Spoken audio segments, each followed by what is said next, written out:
Negara bagian Victoria, Australia, tengah dilanda kebakaran hebat selama beberapa hari terakhir. Pemadam kebakaran Victoria pun masih berupaya mengendalikan api yang menyala di sebagian besar wilayah negara bagian itu. Per Senin 12 Januari 2026, kebakaran telah menghancurkan lebih dari 350 unit bangunan. Selain itu, 1 orang dilaporkan tewas dalam kebakaran Longwood di Victoria Tengah. Sementara sedikitnya 900.000 hektar lahan dilalap api yang tersebar di sejumlah titik. Api disebut telah berkobar sejak pertengahan pekan lalu di wilayah Tenggara Australia. Kebakaran diperparah dengan kondisi cuaca ekstrim yang panas, kering, dan berangin. Ratusan bangunan yang hancur meliputi rumah warga dan berbagai fasilitas sipil. Kebakaran juga membuat sejumlah rumah terpaksa mengalami pemadaman listrik.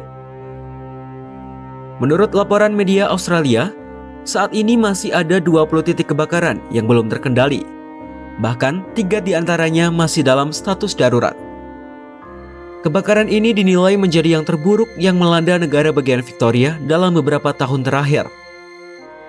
Perdana Menteri Victoria, Jacinta Allan menyebut, kebakaran aktif masih melanda sejumlah wilayah, terutama di arah timur laut dan barat daya negara bagian tersebut.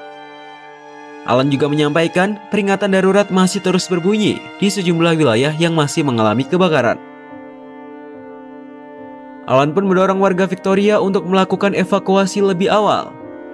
Ia menekankan bahwa ancaman kebakaran di negara bagian itu masih belum berlalu.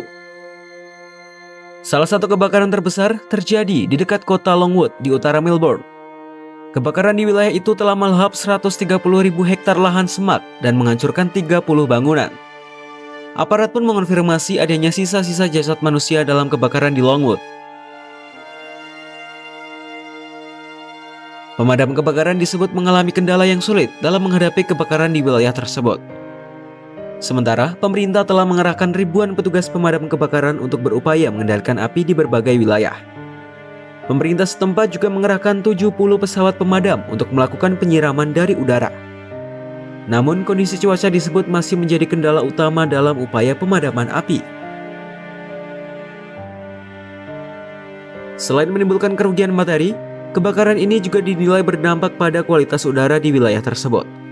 Otoritas kesehatan pun mengimbau warga untuk membatasi aktivitas di luar ruangan. Perdana Menteri Australia, Anthony Albanese menyatakan, pemerintah federal akan mengirim bantuan kepada warga terdampak. Bantuan tersebut berupa dukungan finansial dan bantuan bagi para petani yang kehilangan ternak dan sumber penghidupannya.